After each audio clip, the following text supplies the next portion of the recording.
welcome to the Mantic Universe podcast for another Dreadball episode. I'm here with Dom. Good evening, Dom. And we are covering the latest news today with some spin-off talking later. And first of all, we got 4 new teams until our last recording revealed. And yeah, let's start with the very new ones, simply because I really like that artwork. It's of the Painkillers, which looks like a Soor or something similar. And let's reach out the text on here, because I don't know which one that is. That's supposedly about the Stinger. we've got. Let's see. The Stinger is actually a vaguely interesting, because I was reading the guy's entry, and obviously the official story on it is nonsense for marketing purposes of Mantar X accidentally leaking into a nest of insects and Stinger emerging from a giant chrysalis. Rumors say Spijak was contracted to see if Mantar X could be reformulated into a potential pesticide, and Stinger was one of the first failed test subjects. Rather than destroy the evidence and waste millions of credits, Stinger was drafted into the team. Isn't he just a Zor? It looks like one. How is he not just a Zor? Like, not even in the unofficial, the hidden truth. The name does not appear to be mentioned. So what is happening here? Maybe some corporate double 4D chess playing onto it, but it's like, I mean, I really agree. I like the artwork and the model itself. Also, Painkillers give us a nice little touch. Also like the icon they gave it with the 2 the Viper and the 2 needles. Syringes. Injections. What's actually the English word for those? Syringe. Okay. It's the singular. Never come along that one. So sorry about that. But this is... No worries. Well, you know. But yeah, it's interesting too, because we talked earlier about. I'm not sure if that ended up in the podcast, but we talked earlier about the pattern of 3 dudes from one species and 2 supporting guys, and it looks like they're already. Even in the previously revealed teams, they're already messing with that pattern. Yeah. Where we've got... Looking now at the team, there's still some interesting pattern here, because we got a Redkin, a Goblin, an Orc, the Not Soor, and Project X. Project Ultra. Yeah. Even... who appears to be... It's from Manta X and Project Ultra. So it's me again messing things up. Sorry, dear listener. I try to... when you're dealing with sci-fi, not even techno babble, but sci-fi marketing babble, it's easy to get them mixed up, I think. Yeah, because it's an infant was. So Project Ultra being in there is a nice touch. So we have something that is or should be known to most Dreadball players. Then there's Poison, Nox, Tox, and the Stinger. So there is some, how to say, where is Project Ultra known from? Because apart from giving me mild cyborg vibes, as the entire team kind of does, but mostly him, I am unfamiliar with the character. Might be that he's from the Dead Zone lore somewhere. I was wondering. I mainly asked. Or it might be an old edition Dead Zone where I know him from, because I know there was a science project of getting a play someone modified with Blake and cybernetics. And it might have had a slightly different name. That might be the reason why. So dear listeners, if you know better than me and have a better memory than me, obviously, just write in the comments and correct me in here. But this is me. So the model looks familiar and the name is familiar. So it might be me mixing things up from early Dead Zone lore and things like that. Yeah, but that's the one that is familiar to me. Let's phrase it that way. There's also, let me just check if I know who I'm talking. I might be getting some guys mixed up.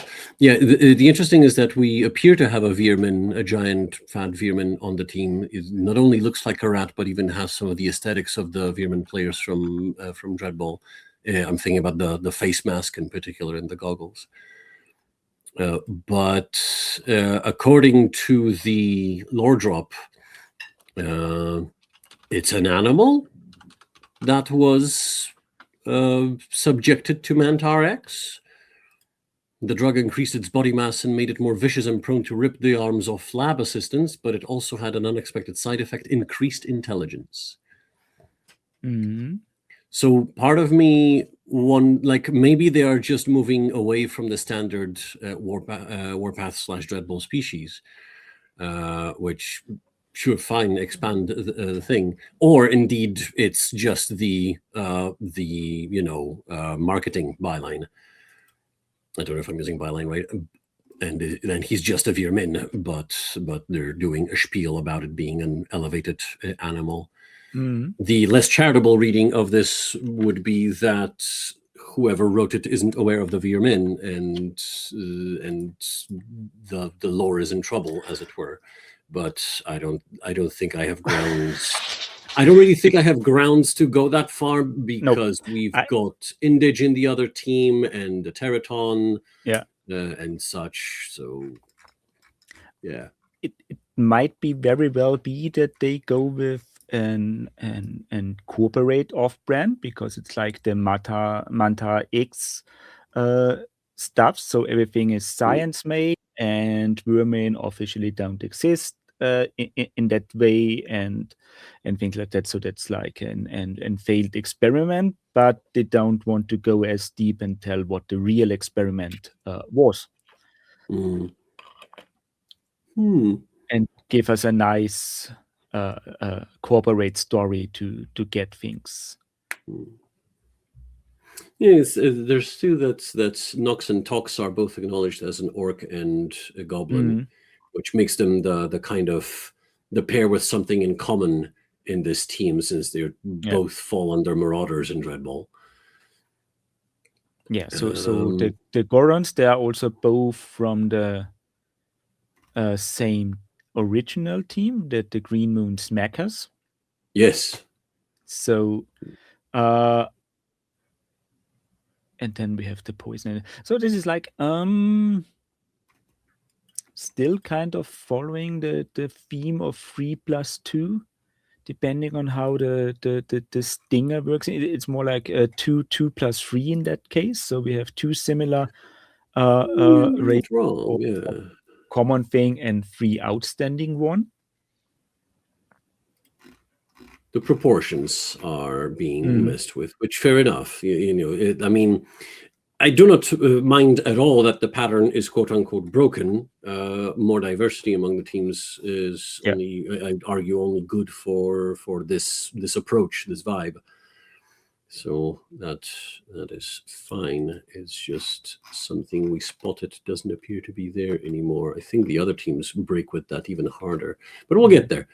It is, I think, the only write-up for a team that is this curiously shows obvious connections to Dreadball/Warpath lore and then ignores them in terms of Stinger not being Zor and not being obviously Zor, and Poison not being obviously Veermin.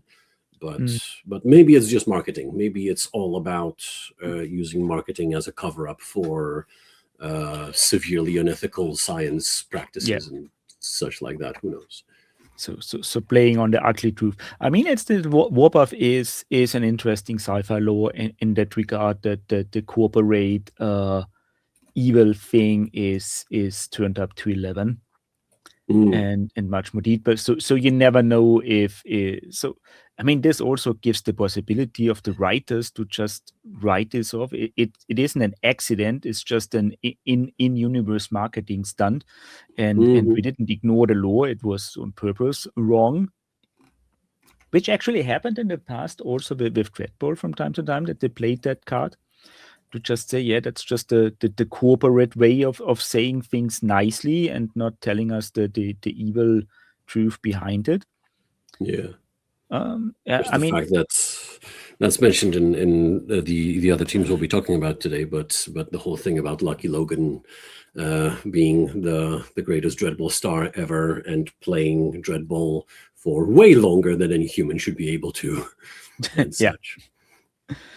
And then if any of our readers remember the I don't know how much that was present in the first edition rulebooks, but the lore about what was his name? Creed, I want to say, the one MVP with the Nemesis rule, who is another of Logan's clones, but sort of separated and did its own thing and absolutely despises the current Lucky Logan.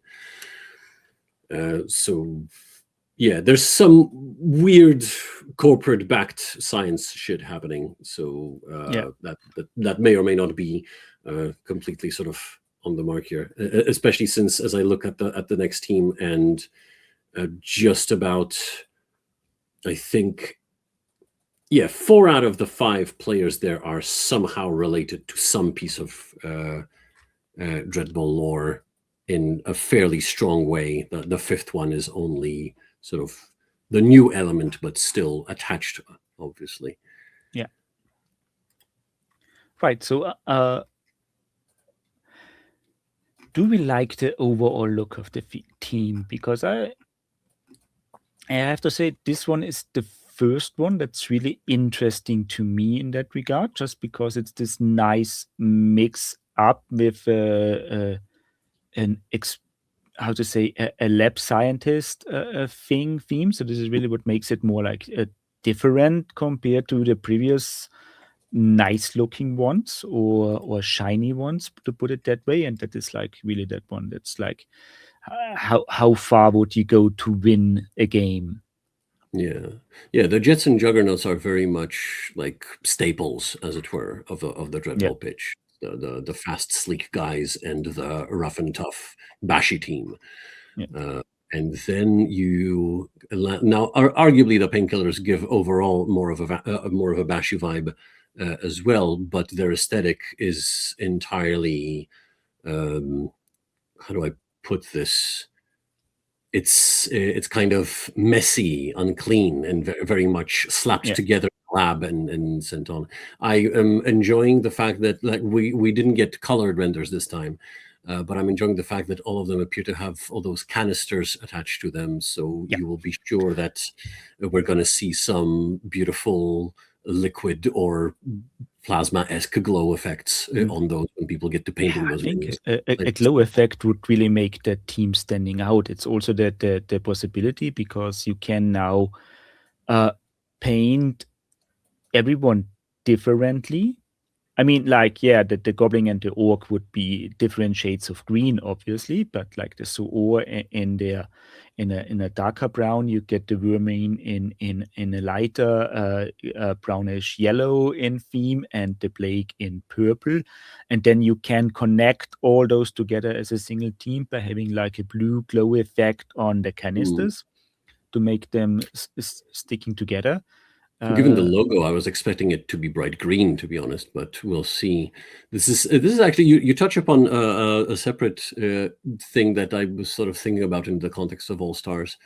A big draw of previous sort of Dreadball releases, to me at least, was the fact that you have the teams that come in the book, as it were, the sort of staples, the stars, but you are arguably, obviously, encouraged to paint your teams your own and make them your own.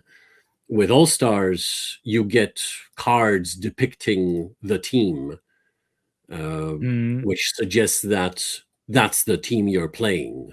If you bought All Stars, your default big bashy team is the Juggernauts, and they have this colored armor and this colored skin and so on and so forth. Which honestly, if you ask me, it's a bit of a knock against All Stars, but I understand that they have a theme that they want to/need to stick to. But this is part of why I'd be keen to see if those minis will be made available in any other way beyond just the game boxes, in order to for any the collectors and painters. Yeah, for people, like if someone wants to have a team, like a box to play the game with and painted by the book, but then they want to do their own thing, and arguably all of these would make for stellar either MVPs or like captains or any sort of custom characters for Dreadball 2nd edition. I mean, technically speaking, because you have your fixed teams and your cards, you can actually swap the models around a little bit. Like if you say, okay, the orc from the Painkillers looks better than the one from the Juggernaut, so I want to replace one model from those and switch it over, and this is now my star player, because it's still using the cards and your team is. But still, the cards having the character art on them does not make it easy to keep track of. I'm sure if someone wants to do that, they'll be able to handle it. I can't imagine that'll be a problem. But it seems that character art on cards at least slightly discourages this sort of mix. Arguably, at the same time, if you could proxy your own models if you really want to. If someone really is into the game and the lore, they will just it's also possible with your own paint jobs, because you have the artwork on the cards and things like that. But it's like making pictures of your own models in your own color scheme and print that out and glue it over, or use those sleeves and put just the pictures of your models in to make it your all-star team. That's a possibility. And yeah, absolutely. But it is that extra level of effort in order to make the team truly yours, versus Dreadball being just put your own paint job on them and call them something else. If you've got graphic design skills or feel like hiring a friendly artist to get a logo, and that's really all you need. But all of that is kind of extra. The paint job sort of decide. So this is something really those who want it will find a way, and everyone else who is fine with playing out of the box can do. So I really hope we get colored plastic, actually. So if we get I would appreciate this one. This was the good thing about the 2nd edition core box, the differently colored teams in terms of their plastic, because that means you can start playing right away. I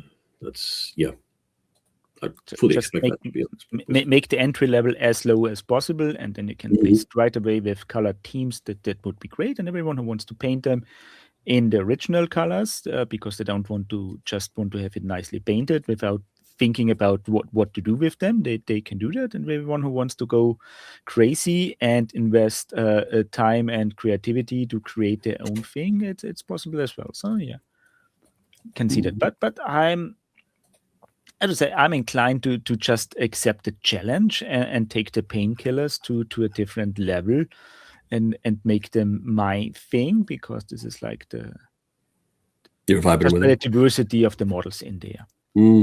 Yeah, they do look pretty cool. Like I said, I'm especially excited about what people will do with the canisters. I don't think I'm that good of a painter to pull that off that well, but I'd be inclined to try. Like, this would be a good opportunity to try and make those look really cool, to make them stand out.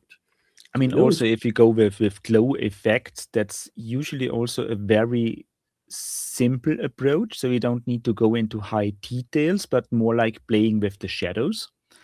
So I have seen people doing wonderful things with glow effects by just using 2 colors and mixing them together for shadow and blending things like this.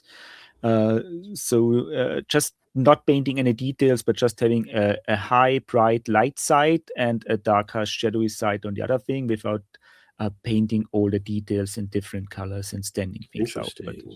So this could be also the team for the simple painting, but just using those, just bringing the upper side glowing and the underside dark. Yeah. I sadly don't have a lot of experience mixing and blending that way. My models tend to be relatively simple in terms of actual sort of color range, shall we say. I straight up don't have the patience for this. At least that's my experience so far. But yeah, I'd be inclined to try and challenge myself to put something cool up with these guys. I may put ask our editor to put a video in the comments, because I have there's some nice a short guide on those two color model painting and what you can do with that from a German or a model painter. Not actually a wargaming painter, so he's really specialized on making dioramas and painting models and busts like that. But he does some nice work that can be easily adapted to model painting if you want to make something special. So we may put some videos down in the video description to just get a reference on possibilities. What else is out there outside the standard wargaming paint shops? Yeah, that would be good to see. Yeah. Shall we talk about the Krakens? Right. The Oli Harbor Krakens. These are so, yeah, whatever I said about, they might be disconnecting from the lore, or whoever is writing doesn't know lore. This is the team that tells me to shut the hell up.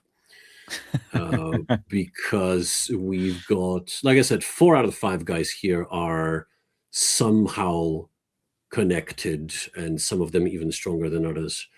We have I was about to say Frogoboy, but I think it's a lady. Croker is a former unincorporated player, which unincorporated was specifically the Rebs team from Dreadball. Yeah. Who's been bought essentially by the corporate lifestyle, as it were, by the sound of it. She does. I know. I'm under the impression that. Actually, I wonder, because I think the scale of the minis compared to OG Dreadball is a bit different. They're all a bit bigger. But I'm looking at her compared to the, what was their name? Elastopods or something like that, of Dribbler. And he looks similarly sized to Schnurkel. So Croker may be big for a God damn it! I used to know what they're all called, and now I don't remember the frog people. I'm gonna get my rule book up. So I'm not the only one with a lazy memory today. So not at all, not at all. It is not a unique condition. Let me get them. I'm gonna. Well, I mean, size is a thing, because we're looking at renders, so the actual size and shape of the models can still be different in the boxes. That's a good question. Whether they are to scale with each other, as it were. It might also be that when enough people complain that the model is too big or too small to be right, that they may still be able to adjust that thing, because it's like it's going to be a Kickstarter, so we don't know how far they are in production already.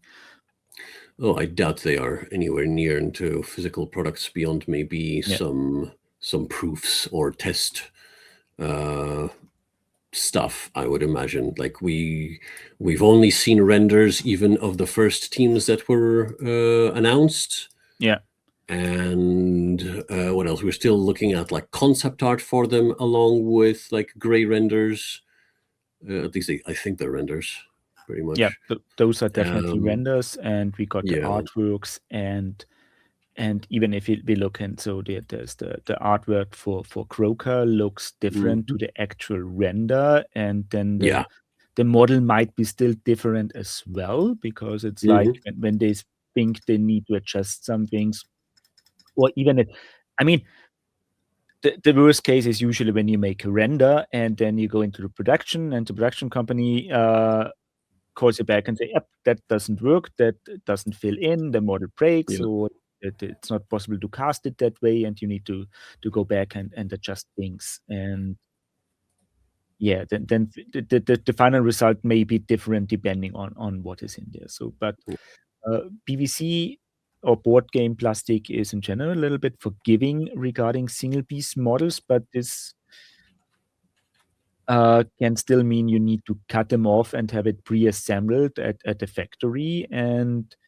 you still want to have them in the least amount of parts possible to keep it as simple. And also because even if I know PVC models are produced in the thousands, and the factory workers have to put them together and glue them together, but it's still be possible that they mess things up from time to time. So I've seen this in other board games with PVC models, or when things like you get some, how to say, unique sculpt out there because on one model in 1,000 the arms are wrong and from a different model in there. So, but it still happens.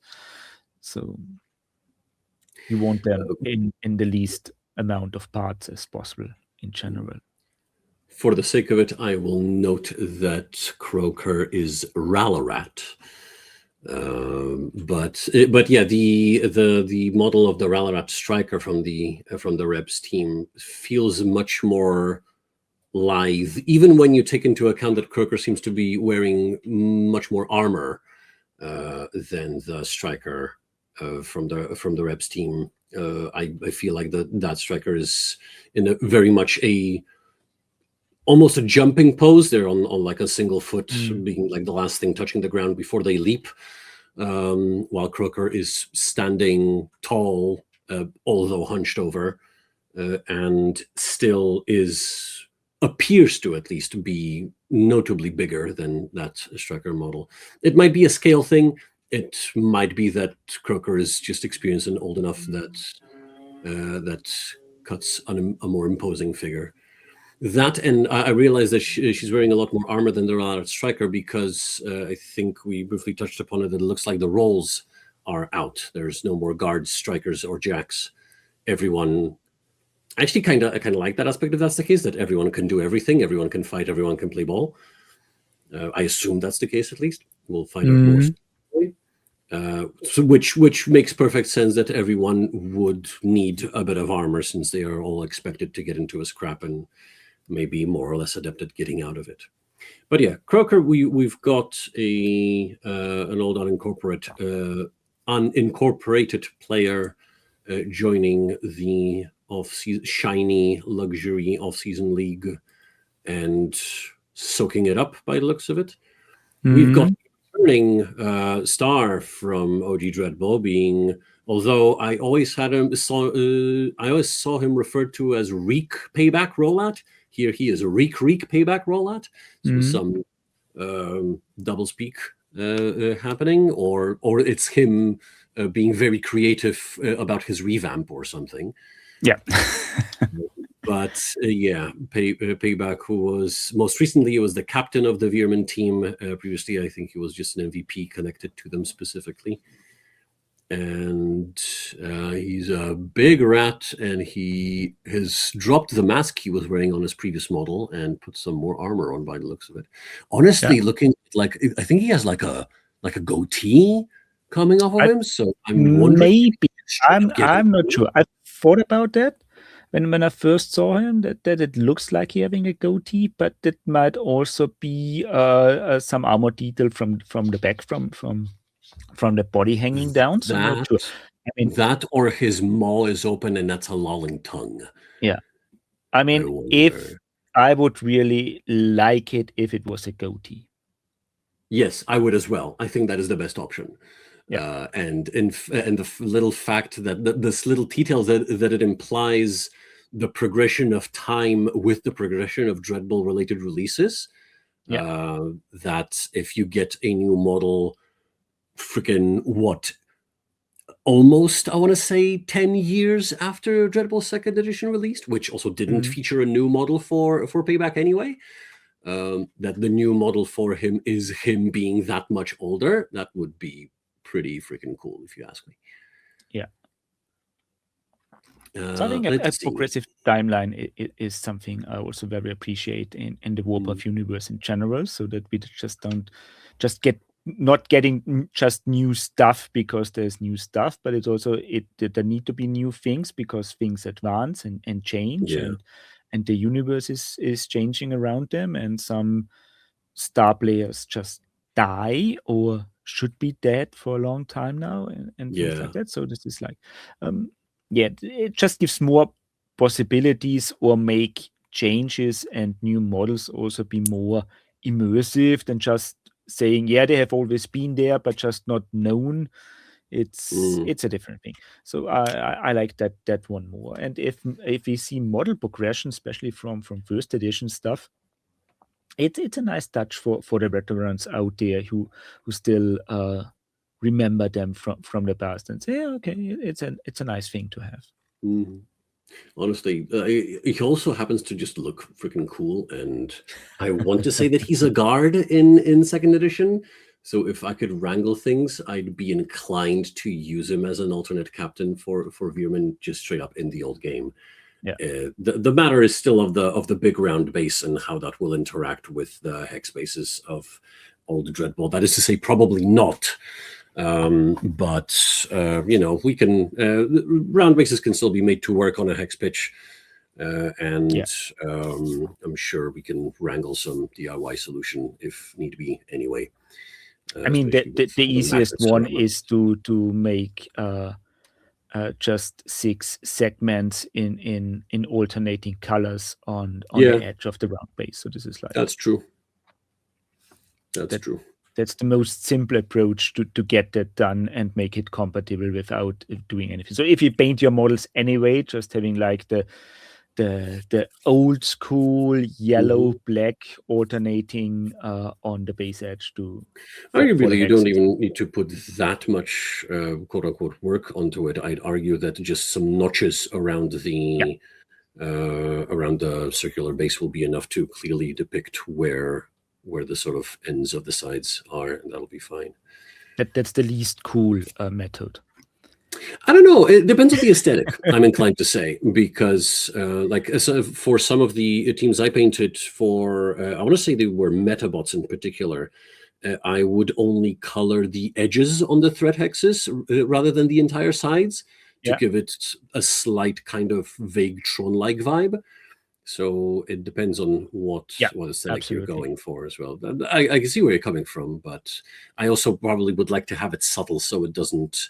So in the what I hope is not the case, in the event that facing does not in fact matter in All Stars, which I really, really hope is not the case, then it doesn't kind of distract you. You don't look at it and assume that it matters. It's a subtle enough detail that you can ignore it. But that's just me. We got Croaker, we got the big rat coming back, we got a dribbler with I'm still kind of astounded at the freaking audacity of Schnurkel the Avenger, and him firmly claiming that he is the last of his race while his entire people support him in the freaking stands.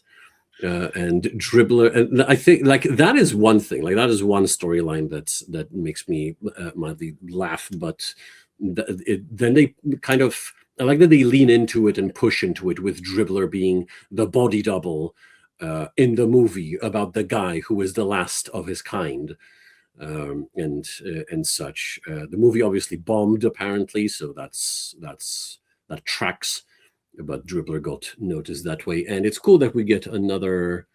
I'm gonna have to find what he's called now. It was mentioned somewhere in Schnurkel's entry, I think, in the old rulebook of the Elastopod or whatever they're called.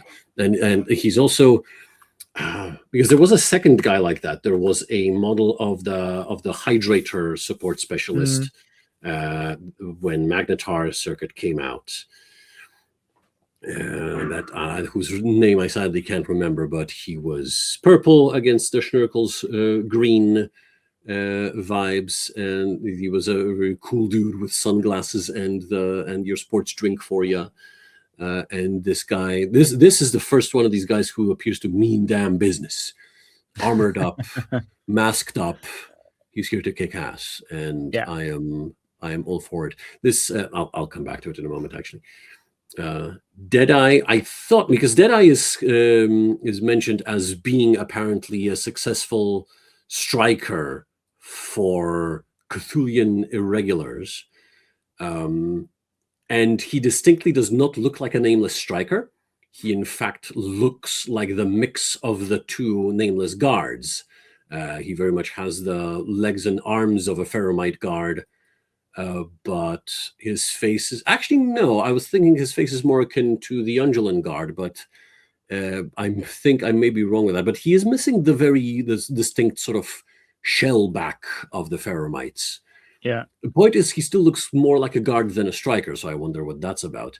Although I do remember that it was also mentioned somewhere in either in the old rulebook, in the second edition rulebook, or somewhere even older, that the nameless is very much a catch-all term for a whole bunch of weird species that we straight up do not understand. So we just throw them into the one bucket, and like if it has tentacles, it's probably nameless. Move on. So I wonder if there's just some variation that the Co-Prosperity Sphere is ignorant to and does not care enough to learn. I mean, going back to our assumption of a theme here, so we would have by now actually 3 players in there where we don't know the name of the actual race they are from. So that this might be just us that don't know them, but it's like there are 3 actual nameless races in there. So there's that. So yeah, like I imagine the Undulan and Ferromite and all that are just some approximations of classification. It does introduce the interesting point that we know what a nameless striker looks like theoretically in the old game. It's much more of a vaguely insectoid, crab-like, spider-like creature with a similarly betentacled face, but still, it's very much it's walking on individual legs rather than a mass of tentacles. That mass of tentacles is very much a Ferromite staple, but. Also, going back to I think John Doe's blurb in the second edition rulebook about him having like the retinue counted in like a few million, and it turns out that they're all just individually named microscopic organisms, which is a great touch. I love that bit. Then maybe there's a matter of like recombination of individual organisms into like collective organisms. Like the freaking Portuguese man of war or something like that, which is fairly tentacled as well in a way. Not technically tentacled, but So I wonder. It does appear that it's an interesting way of hinting. There's a lot more interesting stuff to this particular group of species or people in this universe. It just so happens that the viewpoint through which we're looking does not give a shit. So we are not going to learn a lot more. The ignorant, racist, human, corporate viewpoint, those are all the same, even if they are not even looking like the same, but it's like this for the corporation, they are close enough. Yeah, for the corporation, it only counts if they have money and they want to spend it here. Yeah, that's true. Or if they can be exploited otherwise. And finally, we've got Snapper, literally not what we've just said, classified somewhat dismissively as an ultragator by overworked GCPS xenobiologists. Honestly, I think ultragator sounds sick. I am totally on board. And I think this might be, I don't know if it's the first team I really gelled with visually, but it might be the one I've been gelling with visually the strongest so far. I like the look of their armor for what we've been able to see. I enjoy the mix of old and new in terms of the species, and I like the species involved. Honestly, I'm probably the least excited about the nameless guy because I haven't had much interaction with that team apart from getting ruthlessly crushed by some Undulan and restricted by Undulan guards back before they got nerfed, before Reach got nerfed specifically. But otherwise, I like all of these dudes, and I really like the new guy because the Ultragator looks freaking cool. We have a badass Elastopod. I have confirmed the Elastopod is the right name. I got it right. We've got the Frog Lady, which why not? My partner happens to be very fond of frogs, so it's always exciting to see another frog in the sort of roster. The Rat looks fucking sick. I'm sorry. I don't know if we're allowed to swear on this podcast or not. I don't know if it was ever clarified, but these guys look great. I'm excited to try them out. I have no idea what they're about. See, that's the thing. We're not getting any rules with these new ones after the first reveal. So I have no idea how they're playing. Maybe there'll be something along akin to Reach involved with the tentacle guy. But I'm sure that Croaker will cover mobility. I wonder if Dribbler will be more about like restriction with like Shinoko had Gotcha, which makes their threat that much more annoying. She's probably steady, so she might be more of a defensive sort of, I will stand here and I will not let anyone past me. Reek looks huge. I imagine he'll be bashing heads primarily. I wonder if there'll be... See, interesting. I wonder, on the one hand, I wonder if there'll be some Reach situation, similar to Reach situation involved with Deadeye, but he is a striker, so he might be the scoring dude after all. Although arguably those two things don't exclude each other. I think I might be talking out of my ass, but I think the nameless strikers can get Reach, and I know that Jadwan definitely can. And also they just put an alligator into a suit of armor and he looks great and he is the best boy. He is my boy and let's fucking go. So yeah, the Ultragator absolutely won me over when it comes to that theme. I already liked it, but he is he is the best boy of them all. Yeah, absolutely. That is my professional opinion. Yeah, then let's move up to the next team that was released, and we got the Saber Cats in here, which... am I correct that I only see one cat in there? You are, very sadly, perfectly correct. This is an outrage. Yeah. Although the team does also feature another returning character in the form of Lucky Logan, who has come up in terms of his unusual longevity in the Dreadball sphere, but nobody cares. He's still breaking records, he's still scoring strikes, and the fans still love him, apparently. Yeah. We've got the aforementioned single cat, presumably here to make sure that the name still makes sense. So I imagine there's one mandated cat in the team at all times by the name of Mao, who apparently is an assassin of sort, using Dreadball as cover, which sounds vaguely familiar to how the infamous Blaine has been using Dreadball to move around and do his own shady dealings. In fact, I mean, for a moment, I wanted to say that Blaine was mentioned, but I don't think he actually was. I might have imagined that. But yeah. I actually wondered if there's any relation to the Indage with her cat-like stylings, because I know that Indage similar, like the Indage are definitely different from the way she looks, but I do not recall us being introduced to explicitly female/feminine Indage, so who knows? And I do know that the Collector's Rulebook, I don't know if it was in the League Rulebook later, but the bit talking about the Azure Forest leagues did specifically say that Indage is another careless collective term for the diverse peoples of that moon, if I recall correctly. I don't think they inhabited the planet but the moon.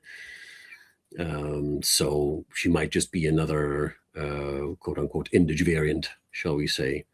She does look cool. I can't say I don't like her. It'll be cool to have characters on the pitch. Yeah.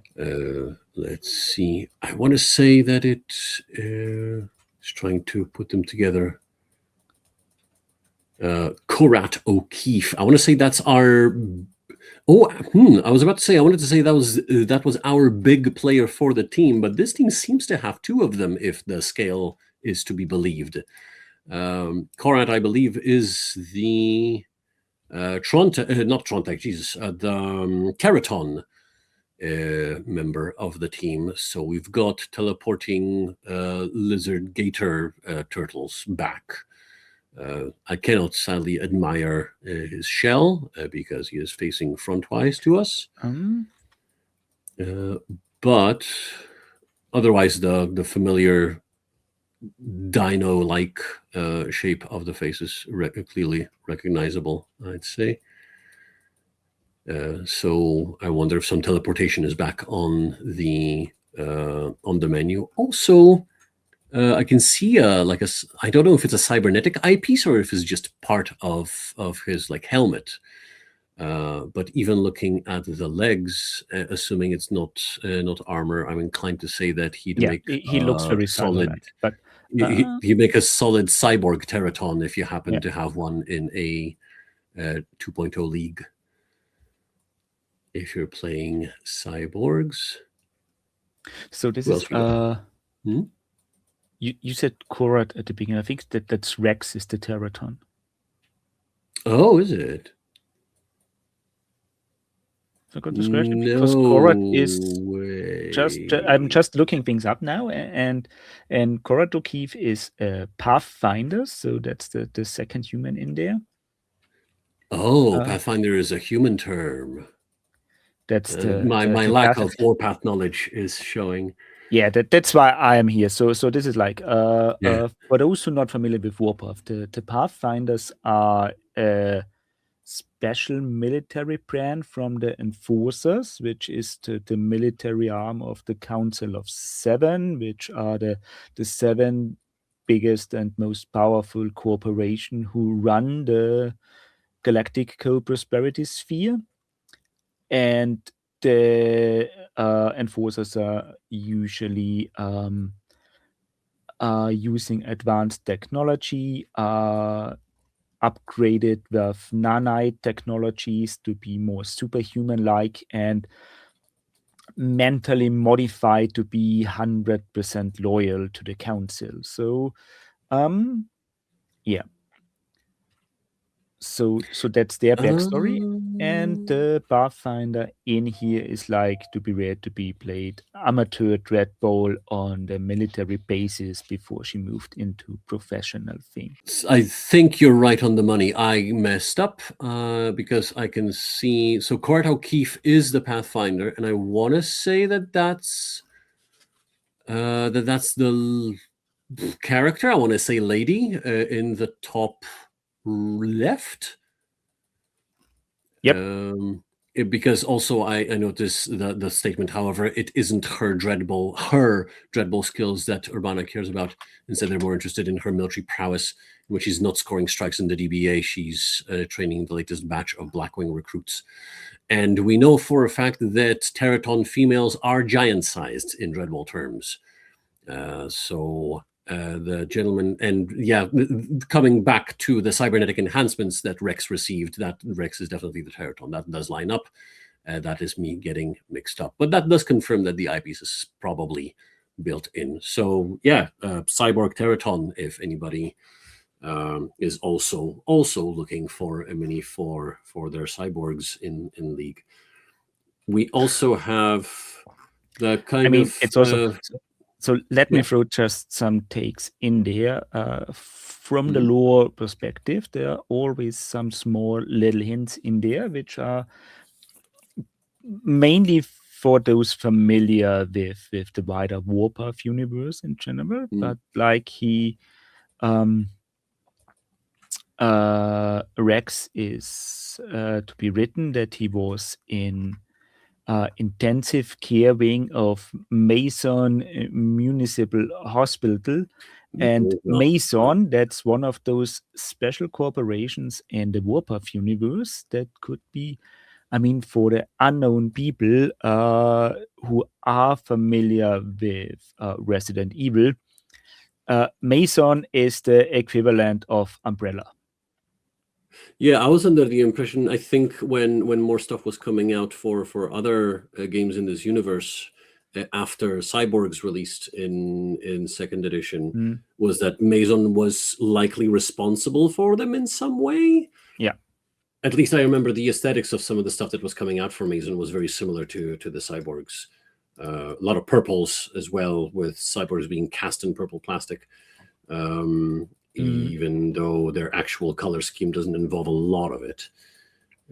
But yeah, I wonder if there's something messed up with experiments with the universe itself, or some things that go wrong and make everything worse for everyone, it's usually Mason who are behind that thing, because they wanted to try something new for more profit that everyone told them is a bad idea, but they still did it and messed it up. So that's the... Although notably, the cyborg captain Frank Burke has apparently, after getting, I think he was straight up just about murdered on the pitch at some point in the extreme circuit, I want to say. Yeah, his body was sold to Abominava, who happily returned Frank to fighting conditions. So unless Abominava is a Maison subsidiary or something like that, which I can't imagine would be too surprising. Which also gives us, because the Black Wings are also like the military arm of Mason. Those are their mercenary parts. So we have some nice Mason themed actually here, because it's like...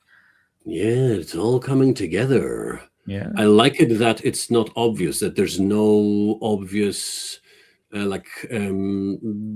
I'm not very familiar with their graphical identity, shall we say, in terms of like logos or symbols. So Sabercats feel otherwise quite generic. And also even that Sabercat theme is barely there, suggesting that it's slapped on mainly to keep sort of Mason out of the public eye and their involvement. Possibly. That's cool. I'm on board with that. That's it almost feels like it's... They didn't have to go that far for this little sports game. Yeah. But they did. And I kind of appreciate that. I'm on board. I will briefly mention the probably the least interesting character in this entire roster, Devon Trooper Rogers. He's the soldier McDude guy with the big suit of armor, and he's here to protect Logan at all costs, apparently. Cool. Hi. Nice to meet you. The armor is cool, not going to lie. I like big power armor, but otherwise he's very, very much... Dude McSoldier's son. I think I said it the other way last time, but that's cool. Yeah, absolutely. And then we go to the last new team that was shown since our last recording. It's the Arbian Riders. That's like more or less a reps theme in here. Kinda, but also I enjoy the actual sort of the general sort of official connecting line of them, that they're all some form of influencer brought to the Dreadball pitch, which sounds like a terrible idea. And this kind of points me to two things. I wonder how good they are at Dreadball itself. I think it would be interesting if they weren't that great at it, because that's not what they normally do. But on the other side, them being influencers with big audiences, and then the point of them being to pull those audiences into All-Stars, into Dreadball All-Stars, is that hopefully there's still fan-related mechanics in the game. And I wonder if they will specifically be relying on them to carry their game, not unlike the Hobgoblins, starting with the two cheerleaders, making sure they fuel their fanchic machine back in the day. So who knows who we've got here? So one thing mentioned just briefly back to the Sabercats was the fact that they apparently, I want to say they are the one team that specifically has two bigger sized dudes. Actually, I might be wrong. Looking at the Painkillers, both Poison and Project Ultra, despite Project Ultra not really taking up that much of his base, standing on it barely. They seem to be the same bigger size. So it looks like it isn't a rule that we always get one big looking guy. at the Krakens now, it is clear that only one model has the bigger base on that size. So that's there.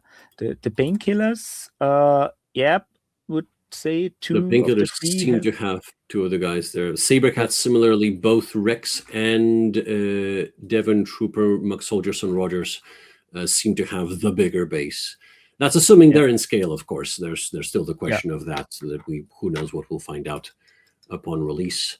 But yeah, back to the RBN riders. They seem to be back to the pattern of one big guy, 4 smaller guys, and yet I feel the scale is a little messed up here. So take everything, at least I said, about base sizes with a pinch of salt, at least, if not handful, because I am suddenly doubting myself very strongly. And in fact, in the first renders of the Jets and Juggernauts, we didn't even get bases with those renders. There were just some big guys and some smaller guys. So that's as much as we got. But let's see, who do we got here? Omega. That's another nameless dude, isn't he? That's he's very much sort of evoking the Undulin Guard, although he seems a touch more. His pose is a lot more agile, so I wonder if he's still playing, maybe not as a guard per se, since the roles are out, but I wonder if he still performs the same function, or maybe something else. Unboxings in order to consume whatever priceless collectible is in the box is absolutely on brand for the Co-Prosperity Sphere Entertainment, I think, from what I've heard so far. That is excellent. Let's got Row. Whether it's the rumor that the GPS is run by a race of ancient snake people, the theory that Mason Labs is purposely starting plague outbreaks, or the whispers that the outer spheres don't actually exist. That's a conspiracy theory started by Row. He is which one is he? Is he the Indage here, or am I talking nonsense? That's a good question. I think this is the first team where Down connect. It's gotta everything. be. It's got to be. Omega is the because tentacles are mentioned, I believe. Yeah, it's the nameless. That's the obvious one. Row is the Indage, as far as I can tell. At least he looks like one with his mane, and also we got a proper solid beard on him and the tail, so that's cool. The legs are also very Indage-like, so more than likely. So that's for those he's a conspiracy theorist. Not familiar with the names. That's the more the cat-looking model that isn't a cat. Yeah, Ninth Moon Tree Sharks, if you remember one of the teams from the Core Second Edition box, they were Indage. And also there was an Indage Reaver among the free agents in Extreme that later got brought into the Renton Rejects team. I think, in fact, the Indage we see here evokes more the lighter armor of the Reaver than the quite solid, almost ceremonial, especially on the guard, armor of the Ninth Moon Tree Sharks. Conspiracy theorist from a arguably oppressed people in the Co-Prosperity Sphere. That seems to track, and that sadly means that he's probably right about a lot of things. Sadly, I mean, nobody said this universe was great. It's, if anything, it's a hard enough opposite of 40K that it's back to being absolute shit, just for different reasons. Yeah. Essentially, that was my impression of the Warpath universe, at least from the. If you would say for more realistic reasons, it's. I mean, religious fanaticism does terrible things to people. Beta Simeon, I like the subtle jab that she's trying to pull here against apparently her brother Alpha. Obviously, I'm sure anyone who saw this model recognized another Simeon character and remembered the Alpha Simeon Giant, which. I wonder what that means in terms of player scale, whether Beta is simply smaller or if she is in fact a giant scale player on a regular Dreadball pitch, which Giants they had a lot of quite prohibitive rules to involve them in regular Dreadball, which was a little sad because they also had some complicated rules about their movement and facing, which didn't make them very easy to master, which probably explains why they weren't used very much and why they ended up in their own dedicated game. But Beta prefers Dreadball to Overdrive, apparently. And she's kind of a sort of... Is she effectively kind of like a celebrity by association, essentially? Looks, at least that the fluff text reads like it. Yeah, she rose to fame when Overdrive viewers started noticing her in the crowd watching matches featuring her brother Alpha. Dressed in elaborate, brightly colored clothing with fur immaculately curled and teased into magnificent styles, the Munchu Bentu Simeon quickly developed a reputation for her snappy fashion sense and even snappier comebacks. And that led her to her being brought on to the Riders. Let's see, Master Chi. It's cool to see Tsudo-chan in. I wonder if the push ability will come back in some form, and some telekinetic shenanigans will be happening. So he's apparently an advice, not columnist, but maybe, actually. I'm trying to process. There's not... Oh, no, right. There's no mention about how he sort of delivers his content, but he is arguably functionally a would-be entertainment-based cult leader. At least that's how I'm reading his bio. And we got Beta, we got Zeta, who is a Z, which tracks in terms of naming schemes. Yeah. The former Jack from the Malvarian Muckchuckers, prank streamer, the scum of the earth, scum of the galaxy. Huh? Yeah. Successful appearances in Hollow movies like Monkey See, Monkey Poo, Monkey Business, and The Fast and the Furious. Grown. Zeta is now back on the Neoterium as a player for the Riders. Also, he ain't your regular Z by the looks of it, given how he is the one rider in the Riders team, because he's riding some sort of tripod device. Yeah. I wonder what the hell is the deal with that. I'd be even more intrigued if there was an option to, if there's separate minis for the tripod and the guy, and he can just come off it for some reason, for like an extra burst of movement or something like that. I'm reaching completely. This is pure speculation slash wishing. But just looking at him and the approach of his design, that's something made me think of, oh, they could do something like that. That would be weird and fun and interesting. An interesting point here that we can see on the artwork is that he got two light sources and a selfie camera on his platform. Oh yeah, this is the broadcast stage for him. Yeah, he's streaming right now. In fact, most likely. Yeah. So maybe they do something with this. Could be a possibility. I'd really like that. I think that would be interesting. I understand there's also extra complexity, which All Stars is supposed to be the pick up and play game, so it might be counter to its ethos, shall we say. But again, like, surely we can afford one dude doing weird stuff in the game. I would argue we could afford one dude doing weird stuff in each team, but maybe I'm overestimating. But yeah, I enjoy their theming. They're weird bunch. I still think that the Kraken's are my guys, especially because of Ultra Gator. But the RBN Riders might be following closely behind them so far. Yeah. So, and I think the last one is Master That's G? that's the mole. We went sort of in just about a weird backwards order. Painkillers and Krakens have been revealed literally on the day of recording, if I recall correctly. Maybe the day before, I'm not sure. Yeah.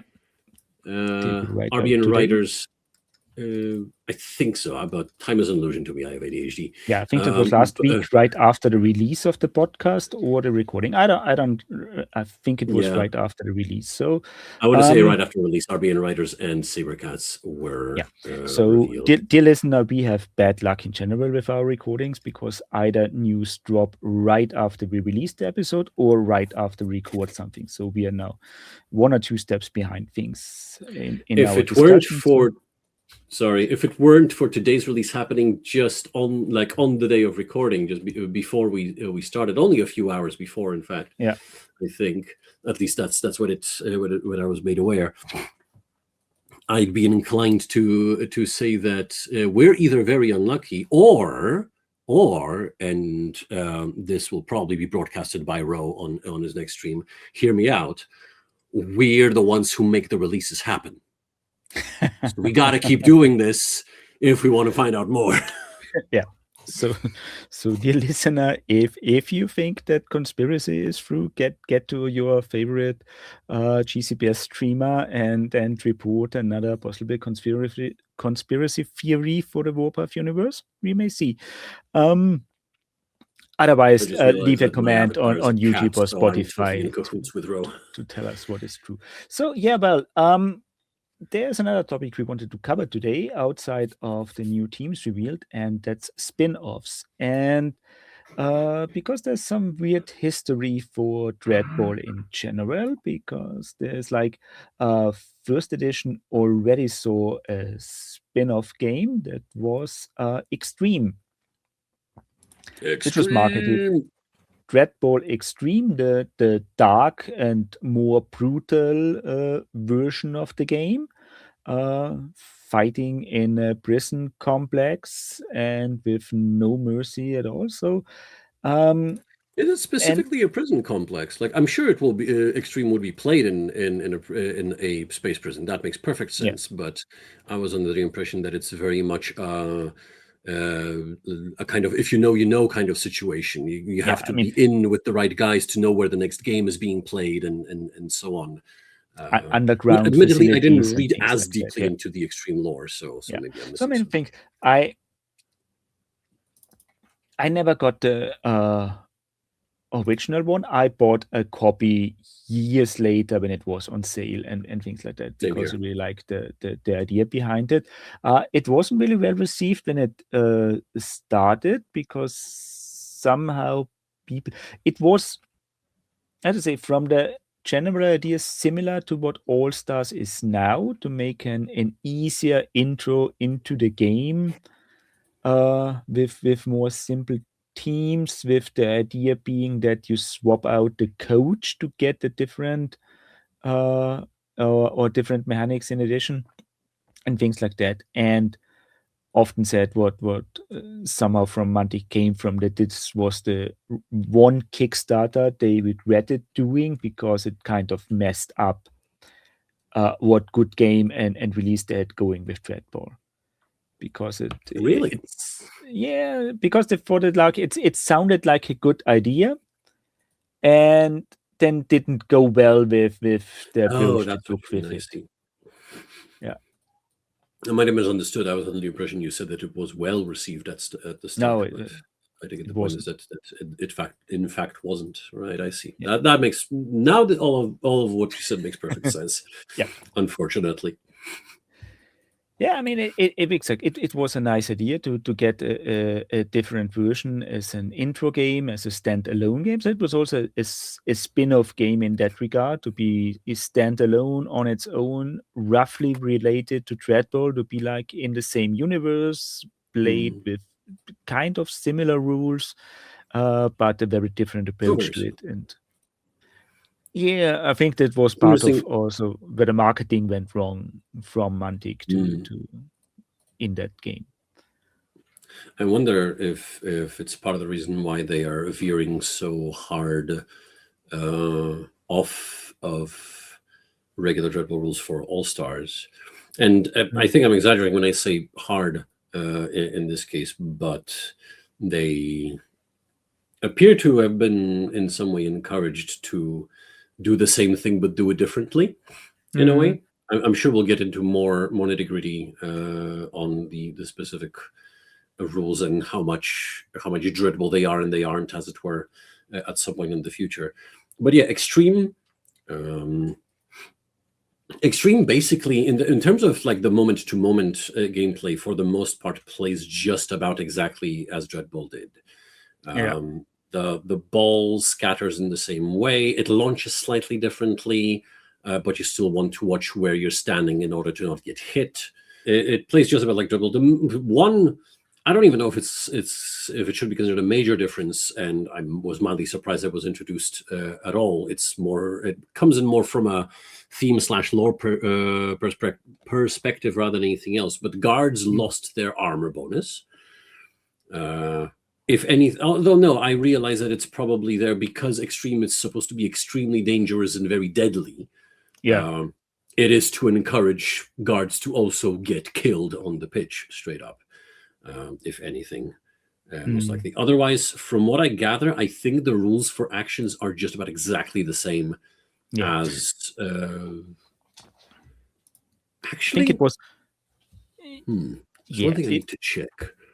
It was still kind of too similar to the original Dreadball to be a real spin-off, so people didn't really know if this is now the new edition or the new version to go forward, or if it's a parallel thing. And also for those that really liked Dreadball, there was no good reason to play Extreme as well outside of a lore thing, because there were no new, not really something new to discover with a new game. So we like if you play Dreadball, we played Dreadball. There's no real reason to play Extreme. And those who were like, I like the background and the lore for Extreme, you could still play regular Dreadball with that. So it's there's also like when treating it as a standalone game, it has just a slightly bigger barrier to enter, because I mean it has the default rosters for example rosters for the two teams, but theoretically the games of Extreme, you hire your dudes for a signal match, and the point is that you can theoretically pick and choose from just about anyone. They'll have different prices for you depending on what kind of coach you are. And all of that is interesting, but that introduces extra steps to getting playing, essentially, beyond using the only two provided example rosters in the game. So it seems to like encourage customization, which honestly, if you ask me, when I look at it, it seems like the somewhat reasonable. It's so surprising to me a little. Sorry, I'm trying to somehow cover both bases and talking nonsense as a result. Now that I think about it, and I can't say I thought about Extreme that much in the past. I have actually done a bit of a write-up on how to quote unquote modernize it to match second edition, to basically play Extreme with second edition rules. But that's a conversation for another time. That's if we do an episode about Extreme specifically, I'd be keen to talk about it in general and brainstorm some stuff with you guys as well. Yeah, I mean, dear listener, if you really want to cover us Extreme a little bit more in detail, the history, the Kickstarter, what happened, why it failed, and what's the big difference is, and what you can do with it now, just tell us in the comments, let us know, and we will record something in that way in the future. It would be cool to hear if there's anyone who actually wants to talk about it.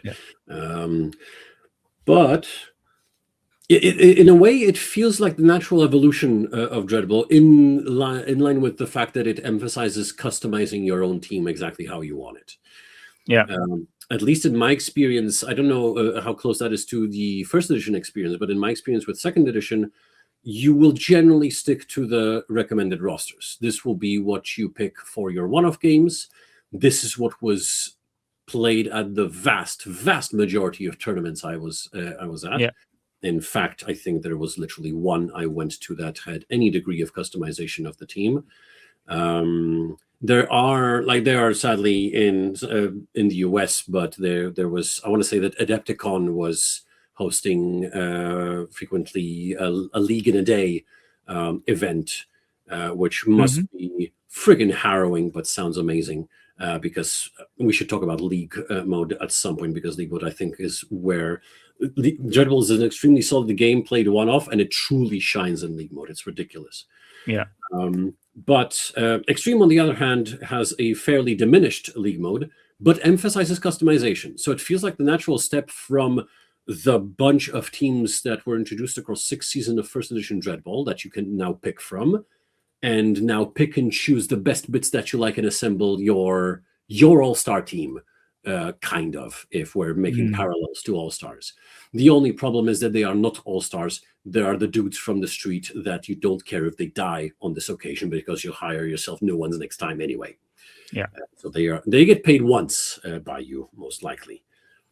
In fact, if at all. Now I've got a thought of mashing Extreme and second edition League rules, and like, I don't know, players only get experience if they survive a match or something like that. I mean, and so the original idea was like to have Dreadball that really shines in a League mode and offer a second game as an on-off game. But that still offers a degree of customization, as it were. Yeah, but with the customization and how things went, it would really like. So I think in retrospect, Extreme would have been the better idea for a League game, and with Dreadball being the general on-off game, because you have your fixed roster, your teams. Because it's like in Extreme, the main thing is like playing Elite. You choose your coach at the beginning of the league.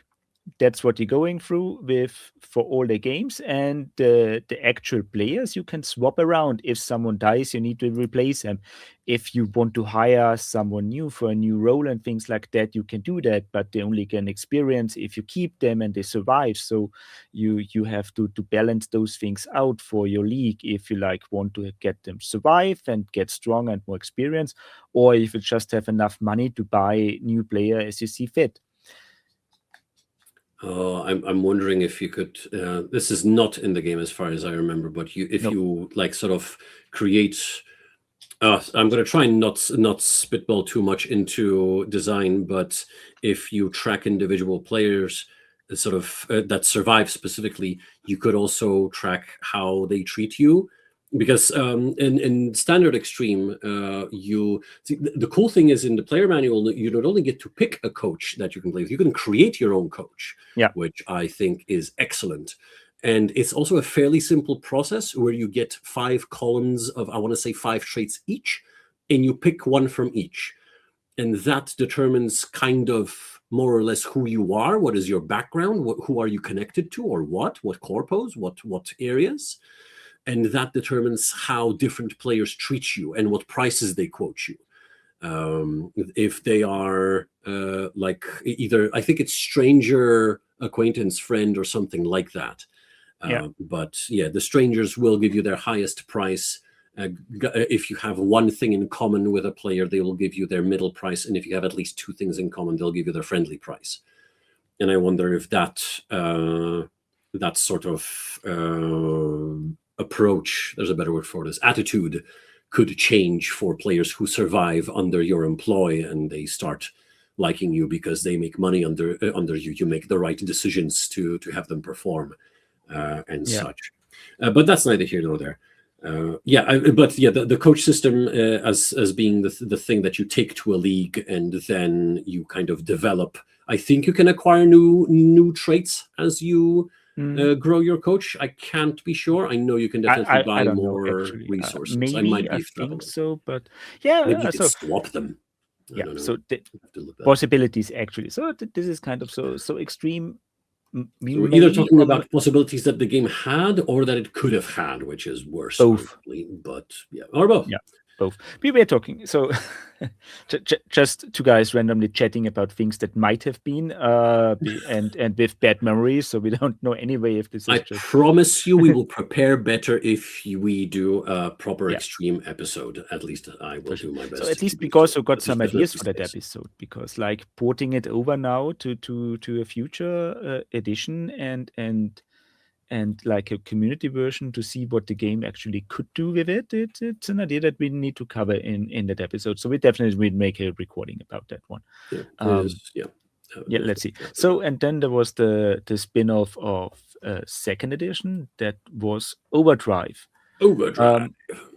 With the biggest difference actually being that it wasn't marketed as a Dreadball game. So there is the Dreadball reference missing on the cover. It was simply just Overdrive, playing with the Dreadball giants. Basically because people got enough giants and never used them, so make their competitive game about it, which also was a nice idea actually. And this time also the transition into the game was done well better of that idea, and I really liked the concept that it provided, because it was like because the giants are unique, so they can only be there once on the pitch. And the players choose alternating their, or in the way they wanted to choose their giants they want to use. So if you pick one giant first, that one was gone to be used for the second player, and they needed to do something different, which is like an interesting way to mess up the plans when someone really likes to play one certain model and now they need to adapt and play something differently. But it never really took off the way Mantic expected it to be, which is kind of sad, but I have to say I also never got the box, and I still haven't bought it, because it was like I had it on my wish list for quite some time, but I don't know, for no real reason I can remember, it didn't check my boxes as a board game. Admittedly, I am similarly sad that it didn't take off properly. Annoyingly, the most interesting new character to me almost didn't get released. The Mecha Kaiju, or I think he's actually called Kaiju-Dan or something like that. He never got a proper plastic release. Some 3D print. He got released on the Vault though, so he was 3D printable, and I think rules for him and I want to see the Wrath Giant were released on the Vault as well. It was cool that he got released in some form. I think there was one more giant that we were expecting, a plague-based one, but that straight up just didn't happen, which is sad. It is, however, for all the reasons we mentioned, with their prohibitive rules and different mechanics that they employ in terms of movement and facing, giants were barely used in Dreadball, and now they had their own playground. Their rules, unsurprisingly, got simplified in terms of their movement, which, funnily enough, I think it still tracks. It's still, what's the word? Consistent in universe is what I'm trying to say. Because because only giants are present on an Overdrive pitch, you don't need to go down to the nitty-gritty of their movement, because they will all be moving kind of at a similar pace in a similar way. So it can all be simplified. Put a giant into a Dreadball game moving around with regular sized players, you need to pay closer attention about the differences between the two of them. As much as that sadly slows down the game, there's so much. I don't want to say wasted potential, but there's so much potential in Dreadball that doesn't get explored that I don't play it enough, don't play it often enough recently to be able to explore it. I need to do something about that. Yeah. But what was I getting at? I did pick up Overdrive. I was, admittedly, I was also hoping that we'd get rules for the new giants for Dreadball. That never happened, which is kind of a start of a trend for Mantic, which seems to be followed by All Stars, where they're all new characters and all new rules that are at least not immediately compatible with second edition. Extreme was the opposite of that, and I wonder if Extreme's failure is part of the reason why they're moving away from that. So, where Extreme rules were straight up Dreadball rules, and the new players that joined were later sort of reverse introduced, if I recall correctly, into regular Dreadball. Yeah. with some slight alterations to make So them in regulation players. how to frame this, or it's a little bit. So we know Mantic is learning their lessons in general. So from the game development history as a starting, so they learn from their failures and try to make things better. So they will definitely have learned something from Extreme and Overdrive. And the question now is, did they learn the right lessons for All Stars? Because we see some similarities that things that went wrong with both games are not repeated, while other ideas they had for both games are still present there with All Stars. Like we got the more on-off game approach with fixed teams. You buy your teams, you get your cards, you know, no changes in that easy to start thing. That is now much better executed with any of those both two games. The marketing again uses the Dreadball franchise, if you want to call it like that, where Overdrive didn't use it. So they tried like marketing the Admittedly, spin-off as a Dreadball game. I should mention that Overdrive has very explicit mentions to mentions of Dreadball in both like lore bits, Yeah. as well as specifically sort of shouting out Dreadball early in the manual, saying for those coaches that have Mantic's Dreadball game, Overdrive uses some very similar core mechanics, but don't be fooled, there will be some changes and so on, which is a reasonable thing to point out in a game that uses but a it's very like, similar engine. mainly if as a marketing, I mean like the cover. That's the big box that is in the shop you see on the shelf, and like when you have Extreme you have the Dreadball ball on it, you have the Dreadball name on it with Extreme being underneath. So it's like this is, and when you then look at Overdrive, it's a very different art style. Not mentioning not only Dreadball the there. lack of Dreadball on the, but you make a very good point on the art style, because I have a feeling that that's a weird dissonance. I think Overdrive is still in lore still described as a very like spectacular but still quite messy and violent sport, but the aesthetic almost screams Saturday morning cartoon, which to be clear, I don't hate. I think there's a lot of fun you can have with this approach, but it is a significant departure from previous Dreadball aesthetics. I mean, I how to say, sorry for the background noise. It's the dog having fun with the cats at the moment. Yes. And no, so my vibe of that cover art is usually, I would say it's a Pokemon, Digimon style approach. So definitely to a younger audience for the game. That's why there might be no Dreadball reference, to just like this is what you would like to play with the kids. Like there are 3 large models in it with nice details, and they're also like more cartoonish, monstery style. So yeah, it gives me not bad vibes, but very different vibes to Extreme. Like Extreme has I would say the Extreme board arguably the opposite vibes. Yeah, that's the right word. Opposite vibes.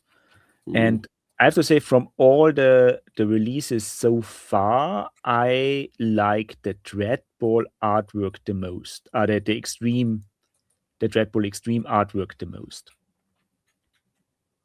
It might be because there are Kalishi on there, and I'm playing that in that zone, but that's just me. But it's like, this is like,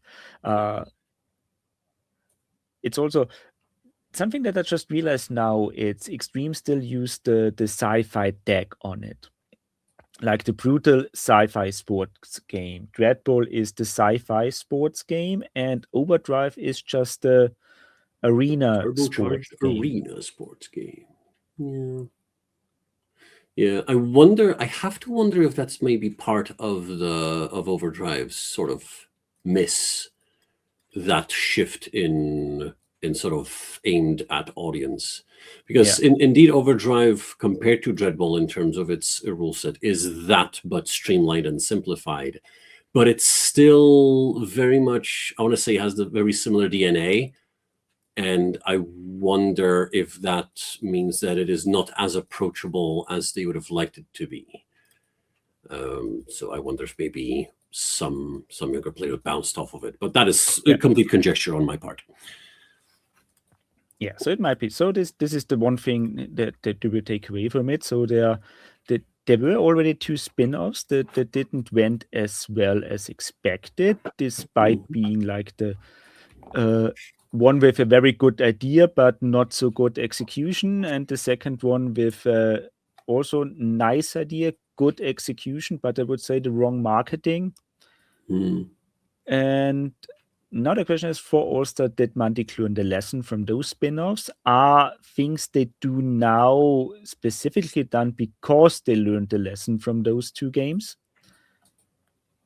And will All-Stars solve the problems of those 2 games? Like, give us a low entry-level game that's easy to use and get the game going again, because this is like the main point of the game, be it good or not, or be it not good. Good is the wrong word here. It's more like be it a Dreadball replacement or not. The main thing is to get people interested in Dreadball again and get that game playing, because when people start playing All-Stars and see, okay, that's the simplified version of the game, how actually does the proper version look like? How if All-Stars doesn't really have a league mechanic, because it's you have your team, they are All-Stars already. Let's play a league game, how it is to develop your own team and things like that. And funnily enough, if I recall correctly, Overdrive saw a return of some. They were quite light league mechanics, but they were similar to extreme league mechanics in terms of that it was your coach, and that coach. Sorry, you were the coach, and you were picking up sponsors, and like you were the one getting abilities that would allow you to support your guys on the arena. And I want to say that there was some element, like all of the players have like 1 or 2 keywords on them. And it wasn't that the coach had matching or non-matching keywords, but the abilities or sponsors you'd get would specifically buff or debuff players with particular keywords. So if you wanted to like specialize in robots, you would be looking for players with the robot keyword and to add to your roster, and sponsors who were buffing robots and such, which is also, given that there weren't that many Overdrive characters ultimately released, all of the Dreadball giants were in Overdrive. So if you had those, see, that's, I think, interesting, because that means that there was some level of compatibility if you were already a Dreadball collector. The minis you had, you were able to use them pretty much right away. Then again, the Overdrive box contained, I want to say, only old giants. There was no one new in them. I might be wrong. Which was a weird choice, because that means that all of those minis you can use immediately in Dreadball. That's cool. But you're also technically not getting any of the new minis. You're not getting any of the new stuff beyond, of course, the rules and the, surrounding accoutrement on the board, the tokens and all of that. Overdrive also, to the best of my knowledge, didn't have any sort of deluxe release, so there weren't any deluxe tokens. However, if you have your extreme tokens, they are pretty compatible.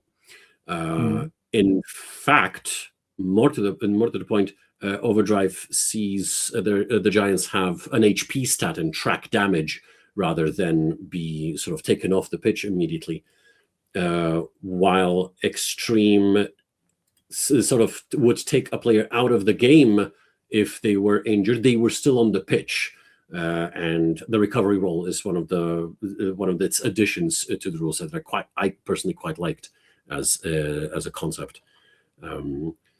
but yeah, I wonder if the lessons from Overdrive were more to be learned in terms of release and compatibility, Yeah, definitely. rather I would say than that's the one thing that is now at least the not connection is here, because Overdrive released with this, like, would say the same models but new, and not new stuff or new characters. And so the lessons for All Stars now is taken to take similar but new ones, so not just new sculpts for old characters, but returning with a twist, so that people who already have the game or have the models, have the characters, might be still interested to join in, because it's not the same but different. It's actually something different. Um, while also offer enough similarity to get people interested who are into the lore kind of things. yeah. Still, yeah, it's interesting. Sort of the general sort of release of Overdrive was I can't say I know a lot about marketing and business and such, but the way the particular characters and minis were being released was a little awkward, especially for existing like Dreadball players, because you'd be getting basically any individual pack afterwards with characters was one old giant, one new giant. There was no way for someone who already is sort of entrenched in this Dreadball collection to just get the new stuff. I wonder if maybe there should have been 2 Overdrive boxes. Maybe there should have been a box with all the giants for someone who wants to also sort of complete their Dreadball collection, and maybe there should have been a box with new giants. Maybe there should have been a third one with a mix. I don't know. But later on, the 2 packs, in the way the core box was released, the 2 packs were also weird, where there was no way for you to just get new guys. You always had to get an old one and a new one. I was fully expecting that the final box would have been Kaijidan and the Plague Giant, who both would be new, but that also straight up never happened. So that's all of that was weird, and we'll see what conclusions has Mantic pulled out of that. Yeah, I mean, one reason why it was weird, I guess, is that the actual release didn't went as well as Mantic expected it, and therefore they had to adjust what was or how they released things later. So things were not planned that way they happened, and that's got messed things up even more than they actually was. So yeah, I mean, this is also something that we now see with All Stars, that we got more teams on the Kickstarter, like the 2 default teams, but they're releasing several teams at once. So we may see different boxes now. We also see this in their other games, actually, like in Kings of War, Firefight, Dead Zone, that there isn't just one 2-player starter set with 2 factions, but there are several ones for the edition, so that you are not stuck with the 2 factions that are originally released, and you have alternatives, like when there are 3 or 4 different 2-player starter sets that you can say, okay, I don't like those 2 teams, but those 2 look more interesting. You just pick the different box and are fine to go as well. So this is definitely something that happens in the other games. Not everything is released at the same time, of course. So they release just new 2-player sets once in a while with the same content but different armies. So this is also something that we may see in All Stars now, that the different teams are in the Kickstarter. So they are there, the original release, they're available. So we may see different combinations. And I think this was also in the Epic Warbuff Kickstarter, but this was for the Kickstarter only. There was the core box that got Enforcers and Blake, but for people with the Kickstarter, you could switch those factions around. So you could back the Kickstarter, get a 2-player set, and choose the factions you wanted in your Kickstarter 2-player set later on in the Pledge Manager. So I this want to say might be that. also Sorry. a possibility here. I want to say that when we were previously talking, I think there was talk of there being like different pledges for All Stars were different like size boxes as well. So you Yeah. get the big one with all of it, like the standard big one with like, I don't know, I want to say 4 or 6 teams or something like that, and like a 2-player set as well. Bottom line is, I think more options is better. So if anything, that is the rightest lesson to learn from Overdrive, if anything. Yeah. So might be that way. So let's see. Basically, so we more or less covered everything. We may not have a dedicated episode on Overdrive later on. It's well, I haven't played it, and so therefore I don't know if there's enough to cover it for a full episode. But people, dear listeners, let us know if you want to know more about Overdrive, details on the Giants, and how to still play it and how to get the models. Let us know, and we make an episode about it. I'm sure there will be some way to get you to play Overdrive, like in some weird online via webcam fashion. I think that's achievable. It will require a little effort, but if we want to do an episode, especially if our listeners would like to talk a little more about Overdrive, if they missed it entirely somehow or didn't find it interesting enough and now are wondering if they maybe missed out on a pleasant little game, then I think I'd be happy to try and get you to play it before we talk about it. Because it's not a big game. It's not nearly the sheer size of Dreadball, but it also makes it a little more approachable, and it's still a solid and fun game. There's a lot of the same sort of mildly chaotic, both tense and exciting energy in it as Dreadball. Absolutely. Well, so I think we covered everything for now. Let's see what Mantic is going to release the next week when we release this episode, and or after the recording. I'm curious at the moment what we are going to miss, what everyone else is knowing when they listen to this episode already, and we haven't covered it. Figure it out.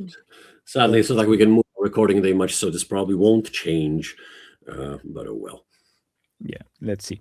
Okay, so with that, I closed that episode. We are almost in 2 hours already anyways. So, dear listener, if you liked that episode or want to ask specific questions, just leave the comment. Tell us what you like, don't like about Dreadball, Overdrive, or Extreme.